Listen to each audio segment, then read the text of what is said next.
Thank you all and welcome. Good afternoon. Thank you for our final Boston Rising conversation for the year. We'll resume the conversations coming back in September, and where we have another lineup of great speakers. Welcome to all of you who are here today, and anyone who is following us on our live stream. The good thing about live, they could see they could see you, Councilor Jackson. I can see me. They see me breaking stuff over here. Breaking stuff, basically. So we got it on camera. And so the just to give you some history of the conversation series. When I first came to Boston Rising, I think I was the fourth person hired, and the thing that Tiziana and I did, I'd say really in our first 6 months, is go on these listening campaigns. So I had the opportunity to meet all these wonderful and phenomenal people, to understand and listen to what they had to say about poverty, listen to and what they had to say about our community, listen and hear what they had to say about the state of Boston and what we could do to make it better. And sometimes in the midst of those conversations, I was wondering, I wish there were other people in the room. I wish there were these flies on the wall who could hear all the wisdom and all the knowledge that I was getting in these conversations. And so the idea of a Boston Rising conversation series just started germinating, the opportunity for us to have butterflies on the walls who could listen to these conversations, but here's the magic that you could interact.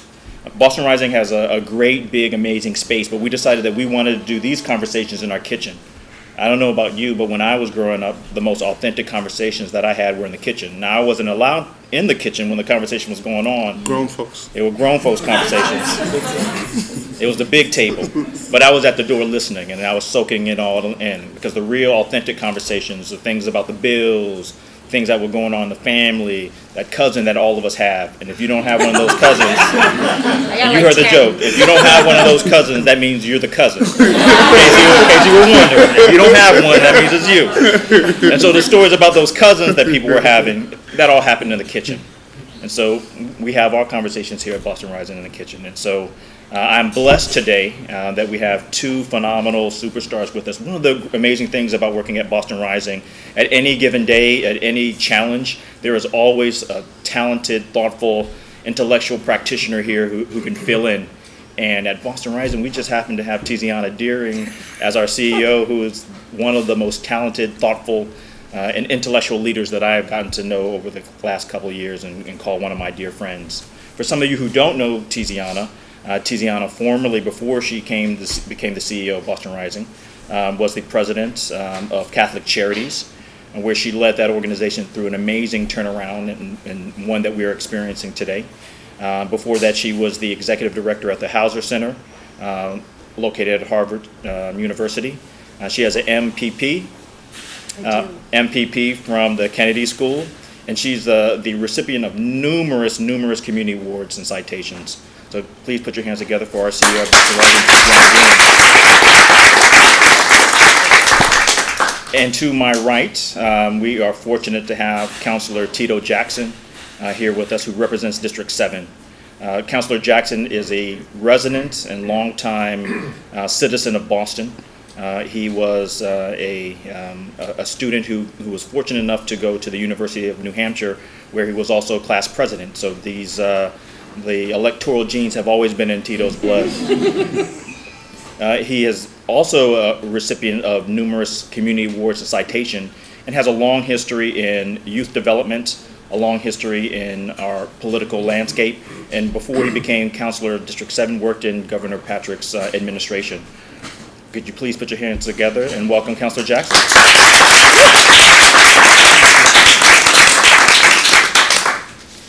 The thing that we talk about Boston Rising, the thing that is near and dear to our heart is an issue that impacts all of us as Americans, and that's poverty. Before Boston Rising had staff, there were 2 years of research that took place where they commissioned 7 fellows to do thinking, to do some research, and these were people who were practitioners in the field in the various different aspects, to do thinking about poverty and what it would really take to transform a community, what it would really take to transform a neighborhood, what it really would take to transform a city. And we call that process of people transforming a city rising in America. And we call those people who are in this journey of rising, which all of us in this room are, members of the rising class. But there's some truths about being rising and this rising in America. 3 truths about what it takes to achieve your American dream. Through the course of the 2 years of research, through the course of us curating research that's taken place throughout the years, we've discovered 3 things that most Americans have used to rise in this country. That is access to a quality school. That is social connections, both neighbor-to-neighbor connections, and folks who you know as mentors, folks who you know as coaches, who provided an opportunity and a path for you to rise, so social connections. And the last thing has been jobs. There was a time in this country where you can work a job 20, 30 years, get that gold watch and retire, buy your house and raise your family. And so there's some truths about rising in the 21st century. In communities that are experiencing the most and the most significant amount of poverty, the schools that are used for rising doesn't work. And so, for example, in the neighborhood that we call home, Grove Hall, 2 of the schools of last resort are in our schools. So this means that some of the schools in our neighborhood are not tools for rising. In Grove Hall, in Massachusetts, and in our country, there's roughly between a 7.5 and an 8% unemployment rate. In Massachusetts, it teeters around 7.5 to 7. In Grove Hall and in Roxbury in general, where the predominant amount of people of color live, that rate teeters around 30% and sometimes has gone even higher. So the access to jobs as a tool for rising is broken in communities of color. In particular, doesn't work like it could in Grove Hall. Julius Wilson, who's a scholar at Harvard, says when neighborhoods experience a high rate of poverty, when neighborhoods experience a high rate of unemployment, and when the schools and neighborhoods are of last resort, then the social fabric of the community is fractured. And when that social fabric is fractured, neighbor-to-neighbor connections don't work. So the idea of going over to your neighbor and borrowing a cup of sugar is fractured. And so when these 2 conditions are in place, it creates a condition of where people don't know their neighbors like they could know their neighbors. And so the truth about rising is that the tools for rising in certain communities of colors are not working. And so we're here to talk about the truth. It's an interactive conversation. If you feel, as we're asking our 2 guests in our conversation, like you have something to say or contribute to the conversation, raise your hand. If I don't see you and you feel like there's a pause in the conversation, just jump in and ask the question. Ask our 2 guests to acknowledge the person, state your name when you're asking the question, but face in the direction of the camera so that our folks who are joining us online can hear us and we're facing the mic. So I'd like to begin, and I have a few questions. Here's the trick. I have 5 questions that I've asked every single time, or I attempt to ask. I probably have gotten to 3 questions throughout the question. Let's see if I could break that number. Maybe we'll get to more questions, or maybe you guys will have a lot to say and we won't get to all of them. Tiziana, it's your second time answering these questions, so maybe you could help us get to more of the questions. So, AKA, be brief, that's what he's saying. That's right. Okay, I understand. That's fine. Well, no, actually, I think if you're listening carefully, it was Tiziana, we've heard you before. Oh. So the counselor, which I completely agree with. But be yourselves and answer the questions. That's it. So the first question that I have is about your experience in rising. We all face pivotal moments in our lives as we're rising, as we're trying to achieve the American dream. Can either one of you think of 2 or 3 moments, pivotal moments that you've had that helped define you in your journey to rise in America or in our city? Yeah. So I think the first moment was in my college search. So I went to Brookline High School, so did Tony. And the best school in the state of Massachusetts, by the way. I just want to let folks know that. And I was blessed. I was in the METCO program. And so I had this kind of day-night continuum. And I grew up, my high school years were 89 to 93. 1990, 1991 in Boston, on average, we had about 150 murders a year. It was at the height of crack. There was a lot of stuff going on in the city. And I lived right in Grove Hall. And interestingly, in Grove Hall, we had, I don't know if there was a consolidation or all the gangs said, let's just be in one place, but they were. And so we had Humboldt, we had Castlegate, we had Intervale, we had Franklin Field, we had Franklin Hill, and then we had Franklin Field. We had Academy Homes. Those folks who live in Fort Hill, You used to have the Highland Blackhawks. It was a time of turmoil, and you had housing projects shooting at each other.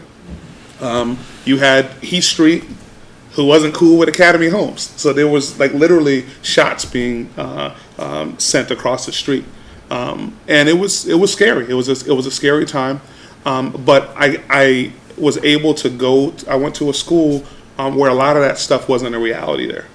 I went to a school that had the resources that they needed to have. And if they needed more, they asked for more, and they generally got it. And it was a blessing, and it's the type of opportunity that we need for every young person in the state of Massachusetts, and in particular in Boston, because 3,000 students a year, actually 3,000 families a year, decide to opt out of what's going on in the Boston public school system. If they have that opportunity. So, and I don't pit these two against each other. I just think everybody should have this opportunity.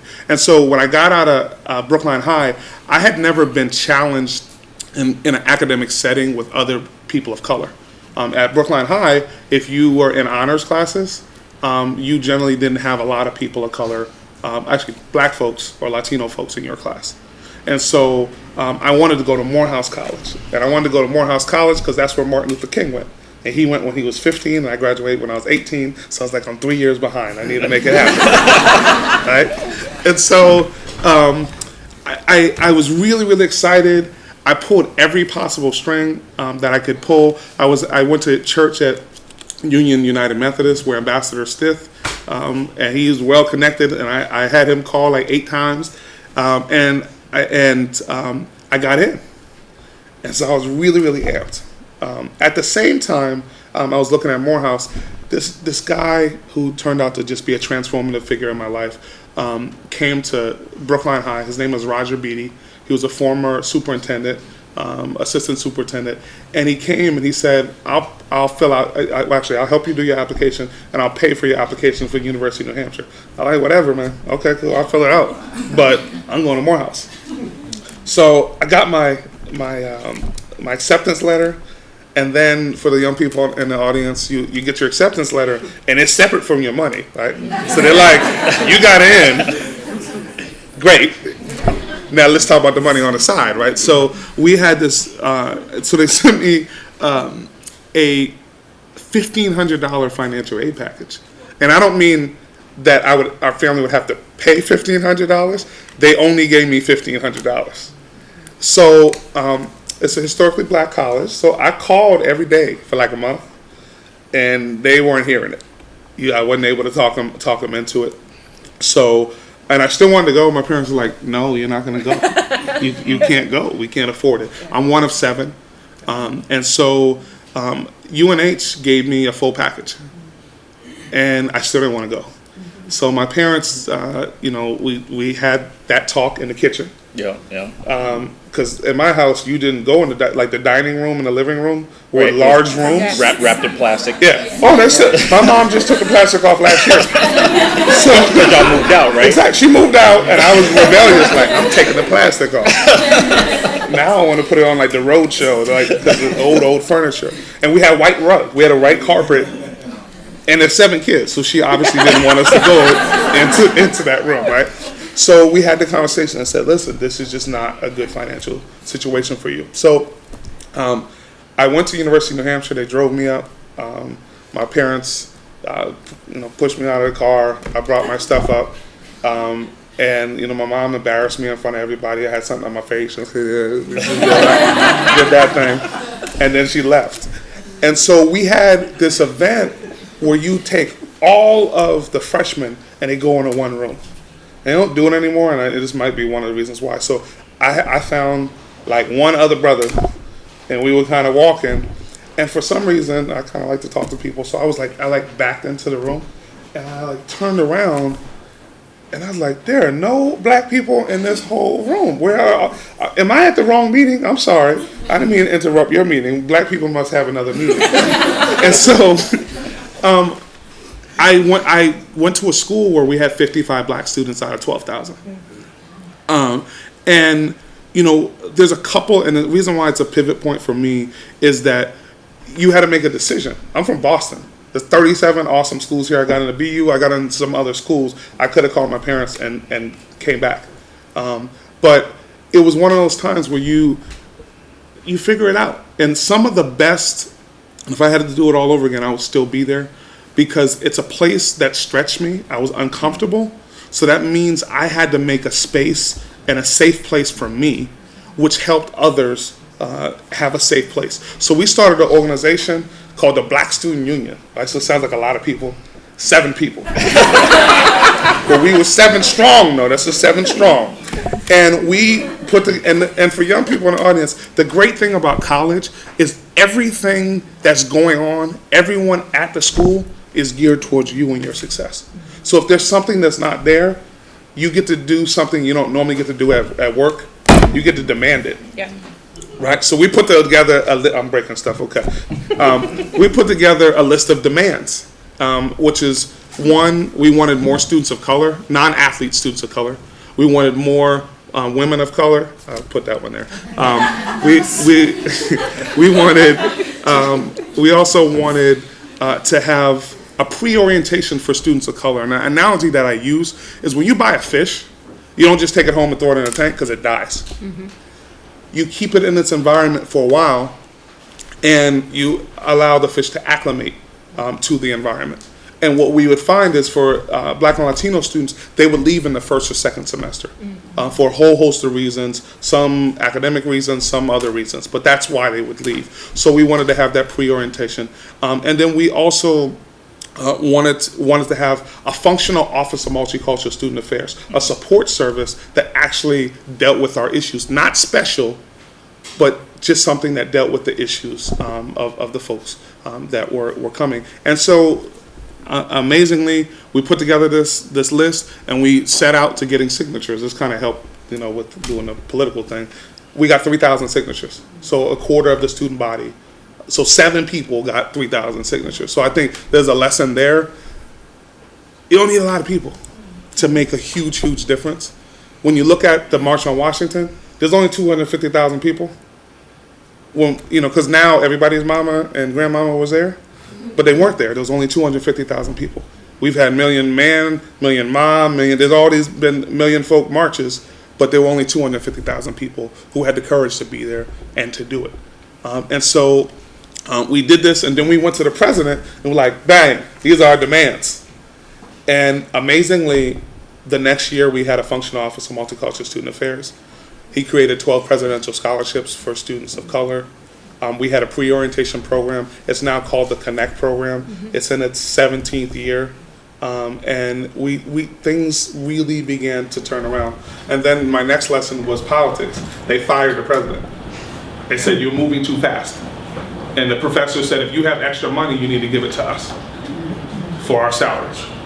So we were kind of back at a different stage. But that moment was pivotal to me because it showed that a small group of people who were really interested and passionate about an issue could change the institution. And so I went on to be president of the Black Student Union. It was more than 7 at the time, at that 15, So those 14 votes, and then I went on to run for student body president. So we had to run as a whole. So it wasn't class officers. You had to run out of 12,000. And I did what I did this time. You knocked on a lot of doors. You talked to a lot of folks, and you found that the white kids up there had a lot of the same issues that the black kids did. And one of the most amazing alliances was the folks who were in the Greek fraternities, and these were white fraternities. They bonded with us because the judicial system was acting unfairly towards them, and the judicial system was acting unfairly towards us. And so essentially what ended up happening is I won, and I was the second black student body president at the University of New Hampshire. Make a long story short, we now have 550 black students at the University of New Hampshire because those 7 folks stood up and did what they needed to do. So that was a pivot point in my life, and it's not because I'm exceptional. I had an exceptional opportunity, and that's why it happened. And we all have those opportunities present themselves in our lives, and it's, do we step up, do we stand up, or do we run away?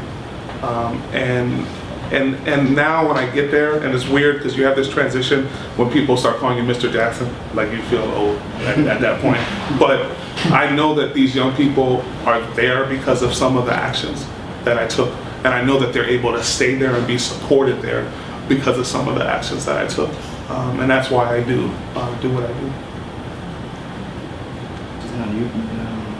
Well, it's interesting. I enjoyed listening to that, and it made a lot of things pop for me in my head about, oh, that made me think of a little thing at this time in my life, a little thing at this time in my life. And I'm going to share a couple of quick reflections on those, and then one story where it was a story of my failure and how that contributed to my rising. But before I do that, the two things that I want to reflect on, one of the dumber things I did when I was in college was take an entire course on James Joyce, which I don't recommend doing. But one of the things that I learned as I slogged through an entire term of James Joyce in college is that he had this theory of epiphany, which is that the actual transformative moments in your life, you usually don't know when they're happening. He's got a whole book of short stories where this is consistent. One of my favorites is The Dead by James Joyce, which I just think is a brilliant, because the guy's life falls down around him and he's completely ignorant of it happening in this very small moment at a party, right? And I have come to believe that in fact you need some time and perspective to, I know what the obvious ones are, but actually it was all the little ones that at the time I didn't realize were moments that contributed to my rising. And as I was listening to the counselor, a whole bunch of them came up. I'm the youngest of 9 kids, 8 living. And lots of things happen in your life when you grow up in a house with that many kids. And I kept thinking of all these ones I wanted to share, and then I thought, yeah, but that's not my business, right? That's Talia's story, that's Jackie's story, that's Tony's story, that's Bill's story. And there are people out there listening, and they didn't choose to tell those stories. So that was another thing that was running through my head while I was listening, is how many of my stories are wrapped up in someone else's. And I don't know how they feel about those stories. I don't know if those are the same stories for rising for them, or those good stories, bad stories. I know how profound they were for me. So there are a whole bunch I'm not going to tell that ran through my head as I was listening, because they're not just about me. And most of these little moments, it turns out, aren't actually just about you. You know, yours was about 7 people, right? And 7 people did this thing together, and it probably took all 7 of you, and interesting things that each of you brought to give each other power and courage and, you know, a sense that you could do it. But I will share one where my failure was really very much my own. And in the moment, it felt like a tremendous failure, and then later I could look back and see the little ways that it wasn't. So I went to the University of Michigan. We all paid our way through school. We all had to just try to find some place you could go where you could afford to figure out how to pay for it yourself. And I got lucky. University of Michigan's a state school where I grew up, so you're pretty lucky when that's the case. I got in, I think I got $1,000 in help, and that was it. And then, you know, just worked all the time, all the way through the summer, worked all the way through the school year, etc. But I got into the Michigan Marching Band, which is a Big Ten band, right? This is alto saxophone player in the Michigan Marching Band. I didn't want to go. I'd been a drum major, I'd been a competitive drum major, and it's true. And my band director was like, you got to try. I don't want to do it. You got to try out. You know, this is 44,000 people. You will feel like a number.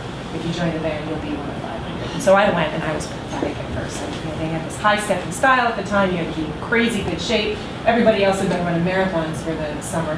And I showed up in slide shoes because we did, you know, smooth style marching. I just, oh my God, the second day I literally could not tie my shoes. I was so sore the second day.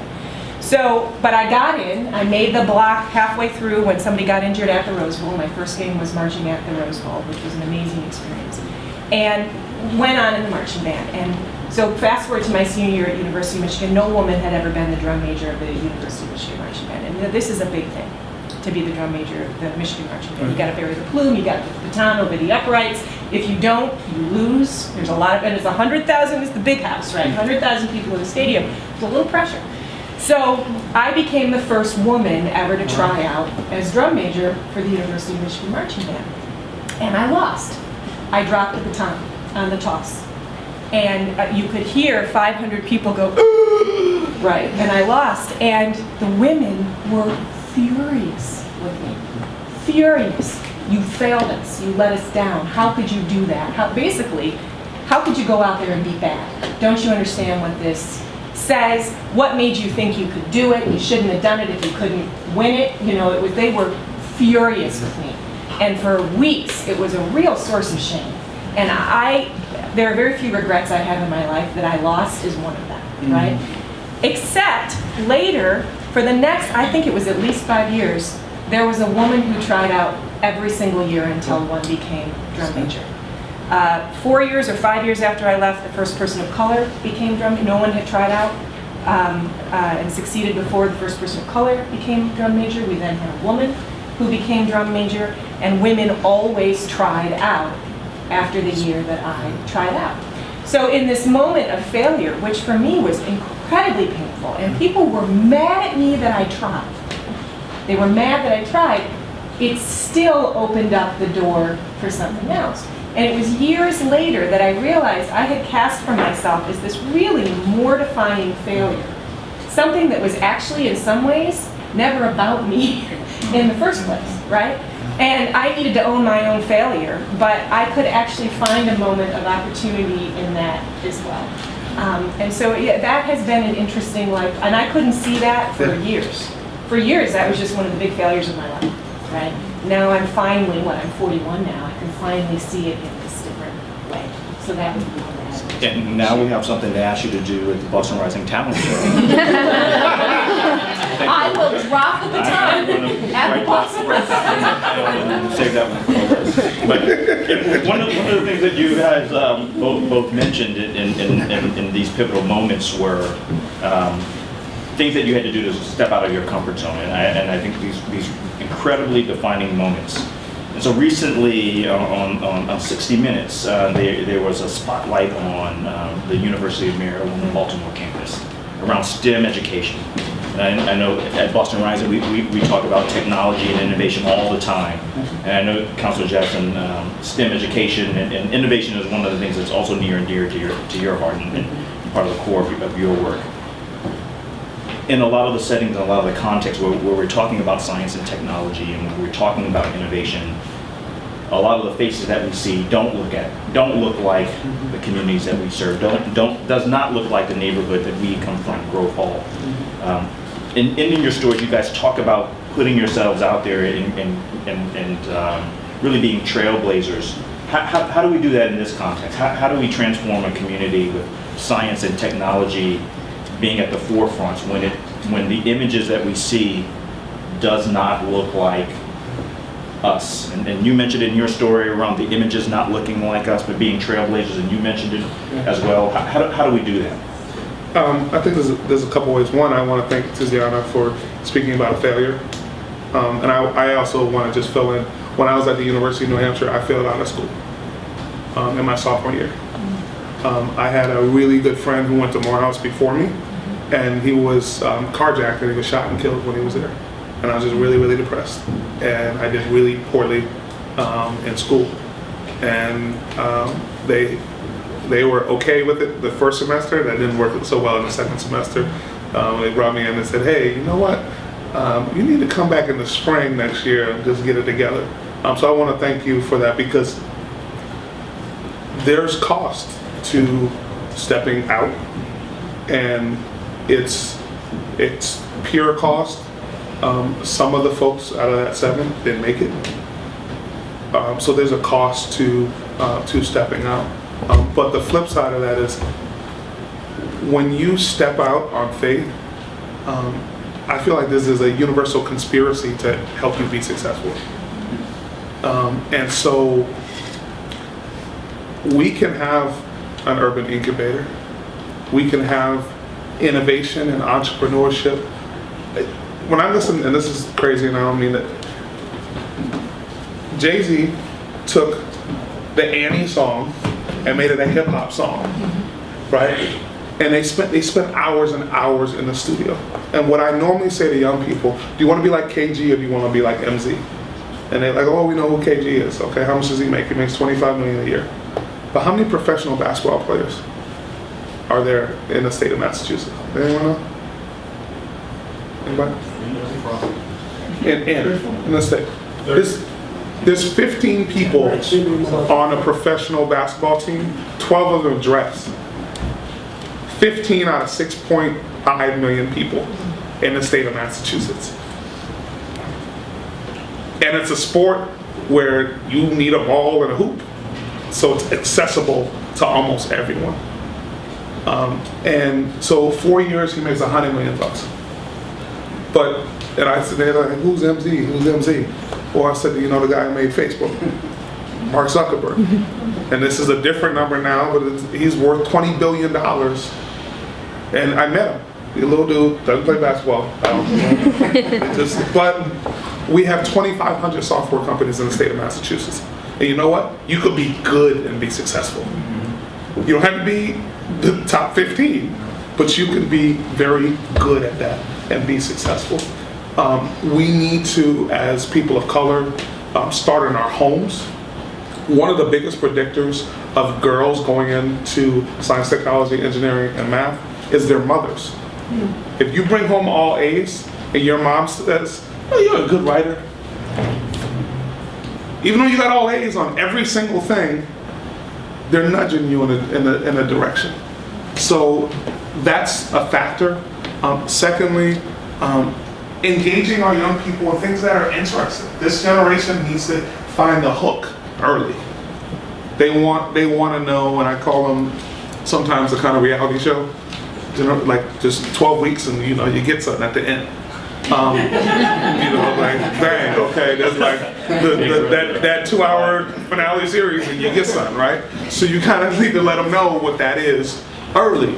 And so bringing them, we have a program called First Robotics, which is a Boston University program. It's free.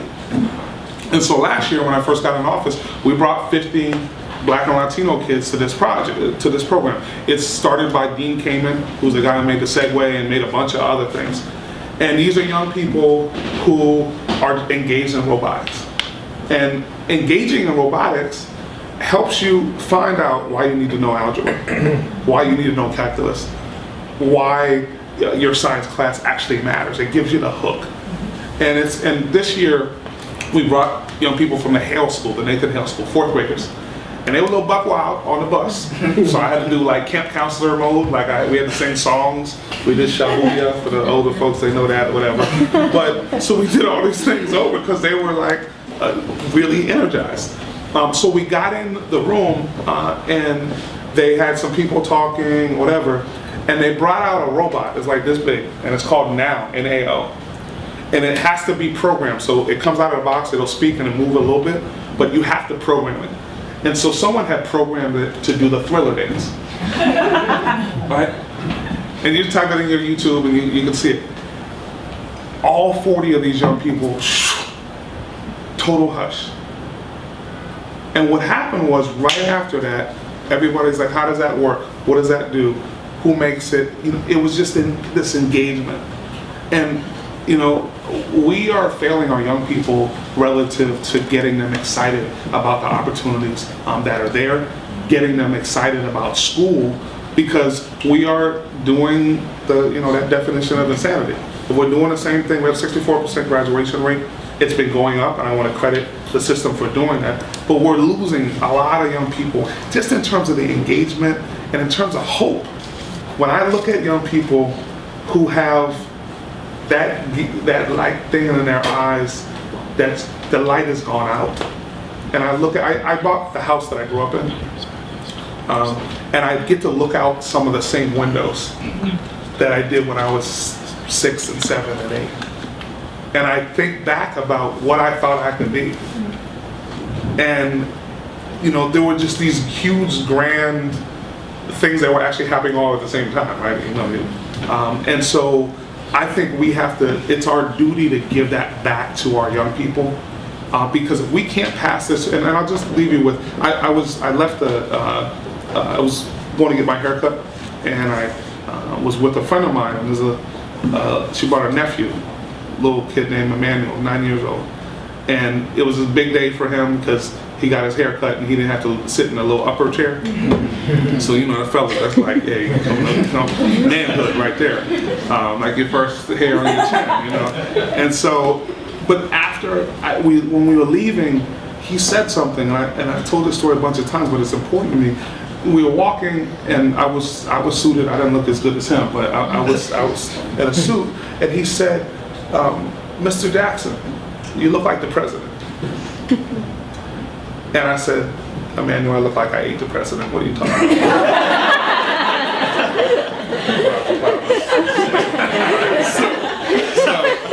But we want to say we're going to be able to die, right? So then I dropped them off, and what came to my mind is that we live in a day and age in 2012 where a little Puerto Rican boy looks at a black man and sees the president. And what's significant is not that he's looking at me, but what's significant is that he can look at me and see the president so he can see himself as the president. It's in his imagination. Yes. And so we have to, and by the way, we have black women engineers.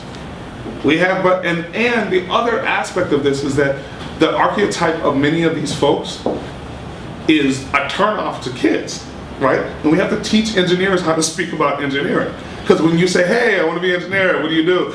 Well, it's really stressful, the hours are really long, you have to be good at math and science, and that makes you want to be a fireman. Right? And so the other aspect of this is helping them to understand really what this is. And so, and teaching that leadership.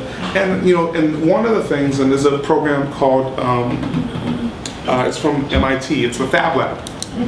Right? So they have these things called 3D printers.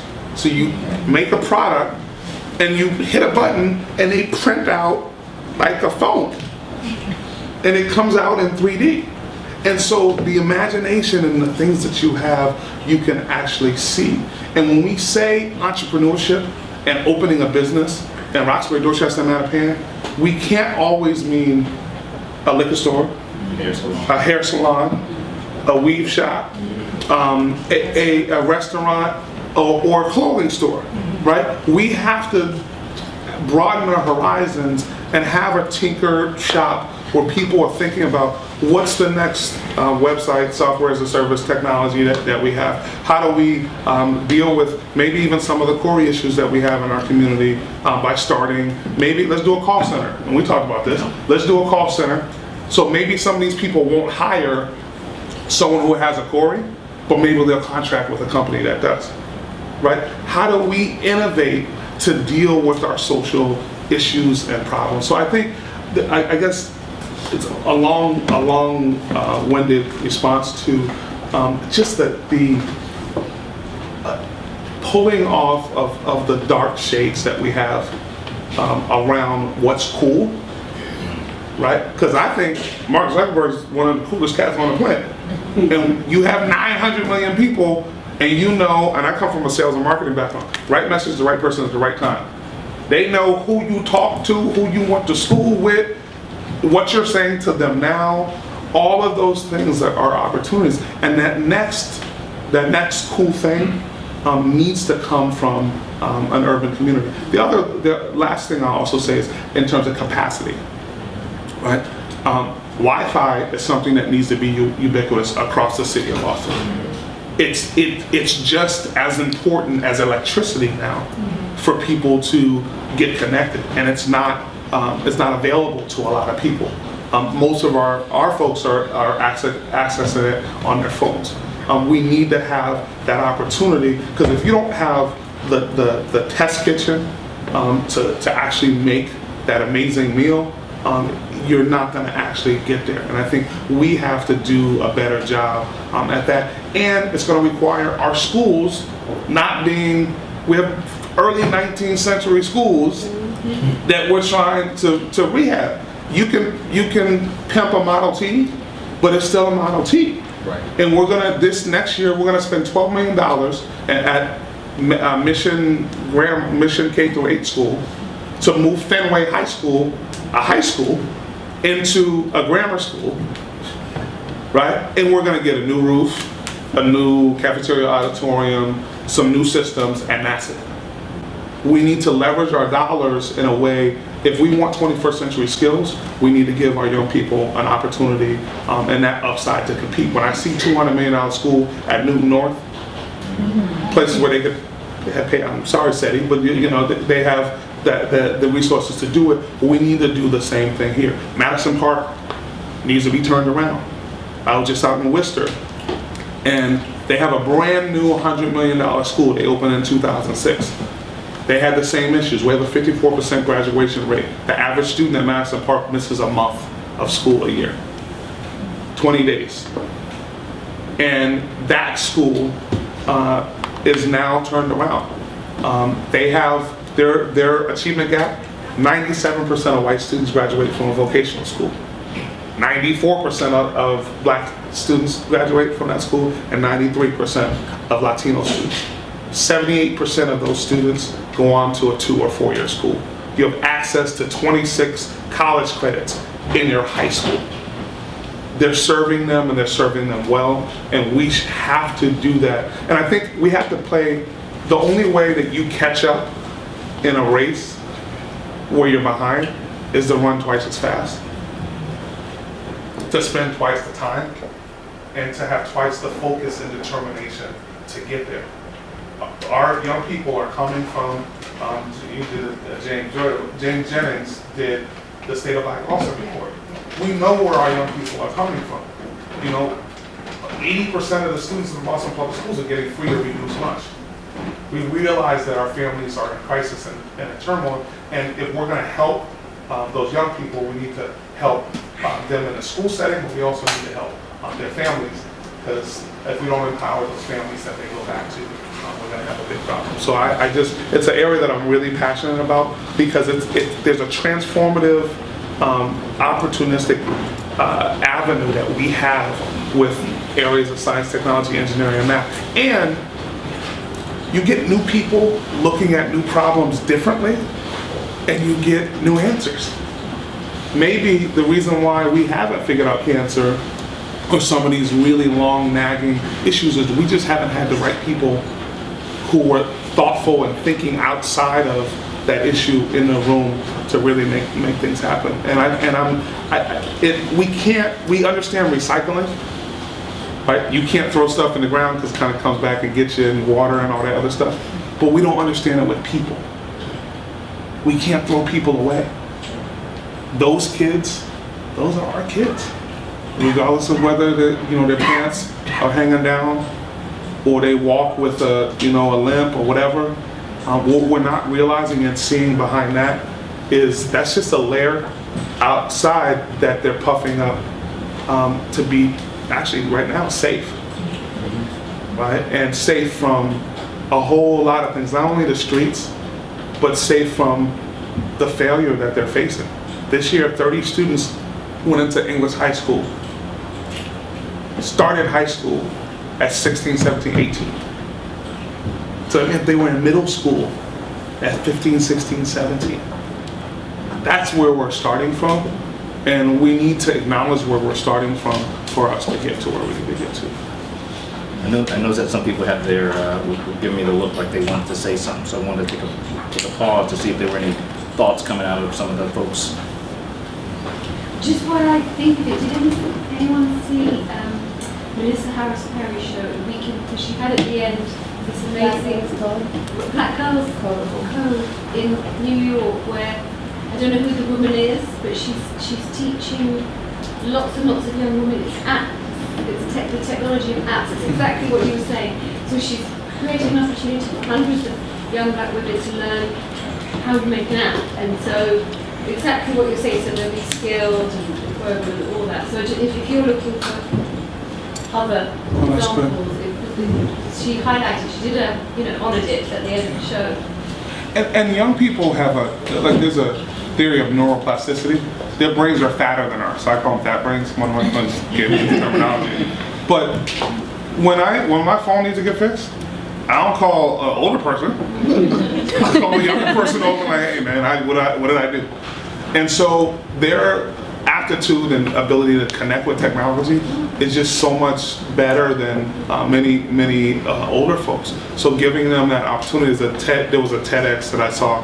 14-year-old kid had 4 apps on Apple App Store, and they can do it. And we're going to address issues as young black women. are going to address issues that guys aren't going to address, that white guys aren't going to address, that they're just going to hit on more important, I'm sorry, I can't say more important, issues that we may miss.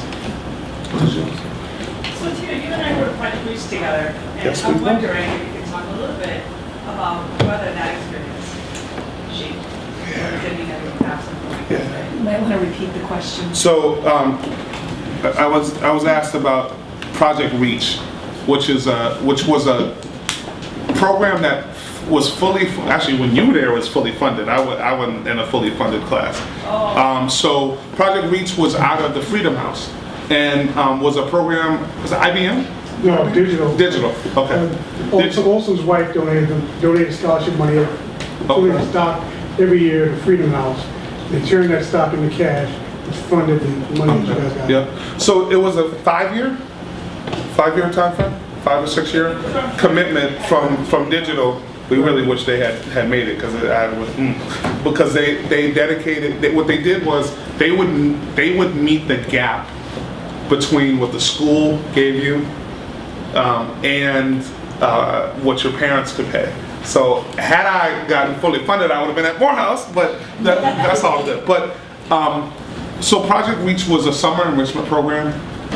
It was amazing for me because again, for me that was the first time I got to be in a classroom setting, and they did math preparation, science preparation, English preparation for college. One of the issues that students of color have is summer learning loss. Like the time that you're actually out of school, you lose more than that time. So you don't lose just 2 months, you might lose 6 months. And so it was a great program. And I think most of all, Project Reach gave me a brotherhood and sisterhood of people to kind of lean on, and other people who were all just hustling to go to college. So there was just this cohort of people who were older, a little bit older, and also at the same age who you got to kind of kick it with. My year was tough. We had a transition year. So my year, the leadership was changing. So there was this kind of battle between old school and new school, which was really kind of tough for me because people like Chip were kind of wedded to what happened before, and there was this rub for us in that. But I still think for me that was a transformative experience because it gave me the connections and actually really the academic preparedness to go in and do well. Because like I said, actually when I had academic troubles and when I failed out of school, it wasn't in my freshman year. I just fell out my sophomore year. I was fine in my freshman year. So that is one of the things that was really helpful. And I think there's other programs like that that really help model the way for young people. And I hope more things occur from Project Reach. Can I just take a comment about that? Actually, I was the treasurer of Freedom House at the time. And one of the important pieces of Project Reach was, and I don't know how many people, how many of you guys know this, there was one gentleman who we gave a lot of money from that, Eugene Wade. If you look him up, he's in Fast Company. He actually started, so he went to Morehouse, then he went to Harvard Law, and he went through Wharton and got his MBA. He started a bunch of charter schools, sold for like $36 million. Yeah. So you got at least 1 or 2 million years with created that process. Yeah. Well, you know what? I think the Project Reach, we call them brothers and sisters, every single one of them I know is doing really well for themselves. Like it's not, and you know, there's the business aspect of it, but I think when we quantify like kind of what we do here, the business side is a very easy way to quantify. But I see folks and you know in the audience who are doing really awesome things. So I think there was just a great group of folks, and then we also, just to be honest, we had also 2 of our amazing folks who passed away at school. And so the other aspect of it is that the other challenge that we deal with as people of color is that we also, whether or not we go to college, deal with some of the real life things that go along with urban living.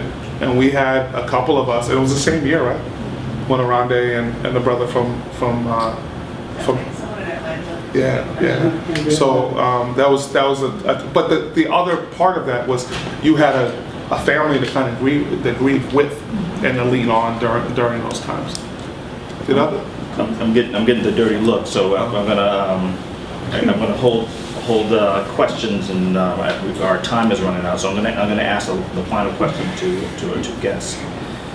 So it's a two-part question. One is there any parting wisdom that you have for folks around your journey in rising that you'd like to pass on to all of us as butterflies on the wall? And then the second part, are you still rising, and how? I want to start with you, Tiziana. So I was talking to my father recently on the phone, and I can't remember. I think I recently got to go to, I had the privilege of going to Cuba, and I went to a papal mass. So I got to go to mass with the Pope. And where I was sitting, it would have been dumb to do, but you couldn't have thrown a rock and hit Raul Castro from where I was sitting. So I'm looking at Raul Castro, and I'm sitting in Havana, and the Pope is up there, and I'm thinking, how did I get here, right? And I was talking to my dad about it later, and I remember saying to him, I feel like I've been starring in my own Forrest Gump movie my entire life, where I am just, gumping has become a verb for me, right? I feel like I am just totally gumping my way through life, right? Oh, look, that incredible thing is happening right there. And I invent a t-shirt while I'm doing it, exactly. And I've learned a couple of things about that, and I think this is interesting. I didn't start gumping my way through life until I left home. And it was partly because at home I was comfortable at home, right? And when I left home and wasn't comfortable anymore, then I had to go exploring, because you can't sit still in places that you're uncomfortable. But also, Boston is actually quite small. Like when I lived in Chicago, I remember flying into Boston for the first time when I moved here from Chicago and looking at the sprawl from the airplane, and I remember thinking, you could put Boston in Chicago's back pocket, from a sprawl of lights standpoint, right? Because it was just so much bigger. But we actually do live in a city where you can gump your way through life, because remarkable things actually are happening around you all the time. Remarkable people, remarkable ideas, and real things happen here. And if you can find a way to try to aggressively take advantage of what Derek Bach calls interesting accidents everywhere that you can, and go ahead and be uncomfortable to take advantage of those. I actually had to choose to go to Havana in order to be able to then see Raul Castro over there be mad at the Pope while he showed him out from an altar under an obelisk that Fidel built, right? But you had to be willing to go to Havana to do that, right? So this city, no matter who you are, does offer you the chance, if you're willing to step out. We talked about stepping out of your comfort zone, to gump your way through life in ways that people who live in remote rural areas of this country, for example, will never, I don't care if that's where they live, they can be as educated as they want, they can be as dedicated and passionate, they will have remarkable lives, but they will not have the opportunity to stumble into or find your way into the things that you do in an urban metropolis full of ideas and innovation.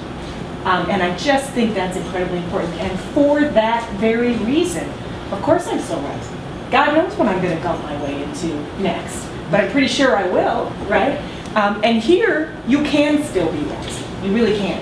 I think sometimes, no matter who we are, we forget the miracle that we live in that way. So I think that would be a great answer. I'm gonna start using this gumping through life. I oftentimes feel the same way. I can't believe that I'm in some places and wondering when they're gonna find me out. Yeah, exactly. Exactly. I feel like if you're not rising, then you're falling. Yeah. So if you don't, it's kind of interesting. One of my friends brought up the analogy of a shark. So sharks don't sleep. Right. And the reason why sharks don't sleep is because the way that their gills are made, if they're not moving, then they can't breathe, they die. And I think we all have to have that kind of hustle in us to keep it moving. And I think as someone who's in political office, that's something important to say too. That I'm not gonna be here forever. So the young people who are in the audience, especially interns in my office. But I'm not going to be in this role forever. So I think, the most important, and I like the gumping it through, I think it's because Boston is big enough but small enough. Yeah. We have all of the assets of a world-class city, international airport, really cosmopolitan thing going on, but you cannot hide from anybody here. If you do not call somebody back, and I've been, Amari be like, yeah man, I just saw you down Dudley, man. You can, so you have all of the opportunities and access here. And I'll just say, when last year around this time, probably Bunker Hill Day. It's probably that day. On Carson Beach in South Boston, there was this incident that occurred there. So there were 1,000 Black and Latino kids who went to a beach party. And so that's amazing for a whole host of reasons. Because people were willing to get their hair wet and stuff like that. So I was like, y'all really at the beach? Okay. And so there was one incident of two young ladies having a fight. And the state police responded to it as a gang fight. I don't know if they thought it was like West Side Story or something like that. But the problem and the most amazing thing, so they thought it was an issue. I think it shows where we are as a city. 1,000 Black and Latino kids traveled to South Boston. I'm 37. I wouldn't. When I was younger, you go around that little turn over there, they're like, no, make sure you don't get off at the wrong exit. It was a scary place to be at that time. We've come so far, but we have a long way to go. And it's going to be upon us to not create followers as leaders, but to create new leaders. To the thing that I learned from the civil rights movement, it's not good to have one or two people, because they're pretty good at putting people in sites. If you build a broad-based organization where you are teaching people to empower themselves, where you're giving them the skills, the education, the motivation, and the encouragement to do that, we end up with a better city. And it's not only little black and Latino kids. We have better white kids, and just a better foundation for growth. Because if we don't deal with this issue of this collaboration gene that we need here, that we're all in silos, that we don't talk to people in specific parts of government don't even speak. You work in government, but you don't speak to each other, and your stuff isn't together, then we won't meet the needs and the challenges of the people who we wish to serve. We can deal with the people come all the time and they beat me up because they're like, how come you're not doing stuff for youth violence, youth violence, youth violence? Youth violence is a symptom of the underlying problem of poverty that we have. Hurt, as Tiziana likes to say, hurt people hurt people. We have, in some places, viral trauma that's occurring. So we not only are dealing with the issue of homicide, but we have to look at the issue of suicide that's occurring in huge rates. And it comes from that same place of hurt. And give back that hope and give the support that we need. Because we have to move out of these roles. Like our job, and my job as a city councilor, is to make it so that 10 years from now, if there's 18-year-olds, 10 years from now, there's some folks who are ready to take this job, hit the ground running, and make big things happen. It's not for us to block up that chain and to be that shark that drowns. And so I want to, before we leave, and I know I'm not okay, cool. But I want to thank Boston Rising for what they're doing, and I want to thank you for what you're doing. And I push y'all really, really hard. But if you shoot for someone's ankle, and that's how high the underlying issue there is that you might hit it, and that's all you're gonna go. You guys are shooting for the stars. And if you hit the moon, we're gonna be better off. Families are gonna be better off. And most importantly, our young people. Because we talk about youth jobs, but we have some young people who are the only people in their household who are working. One of the other ways that we support them is by giving your mom and daddy a job, giving them the skills that they need, giving them a micro business. Right? Like, how do we begin to build sustainable business models? And we talk about, it came to what I did. I know where I'm, but we sharing our ideas. But how do we build sustainable ideas with one infusion? And this is the innovation that we have to get to in government and in the nonprofit sector. We give you money one time. Exactly. One time, and you build a sustainable model, because that's what happens in business. The people downstairs at Work Bar, they're looking for some type of seed money, and you don't get to go back until you built your product or you're to a certain point. We live in a day and age, and this is one of the things that we're dealing with a Republican push in Congress right now.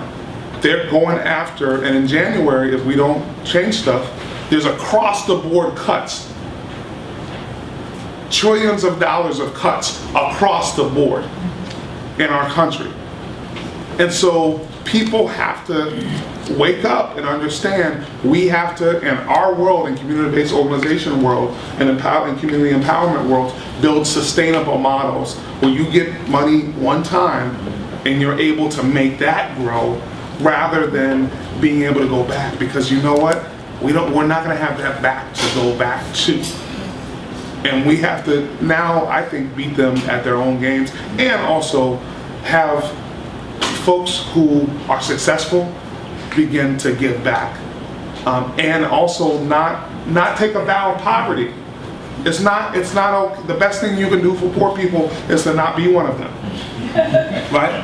It's in our world, we have this mentality that, we shouldn't make money. No, you need to make money.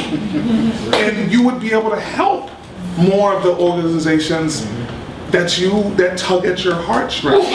And instead of worrying about somebody else writing a check or asking somebody else, for us to be able to do that. So I want to thank you for this opportunity. I want to thank you for what you're doing, but also for your grandiose goal, which we need to have. And I just leave you in the words of Mark Twain.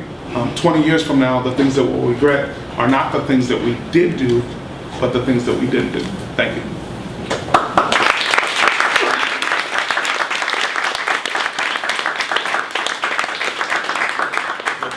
Thank you all for coming. This is, as you guys know, this is our last conversation until September. Please stick around. The idea of the Rising Conversations is that we begin the conversation at this table, but we ask you to stay as long as you can and continue the conversation. Have a wonderful rest of your day and stay cool. It's really hot out there. Have a great afternoon.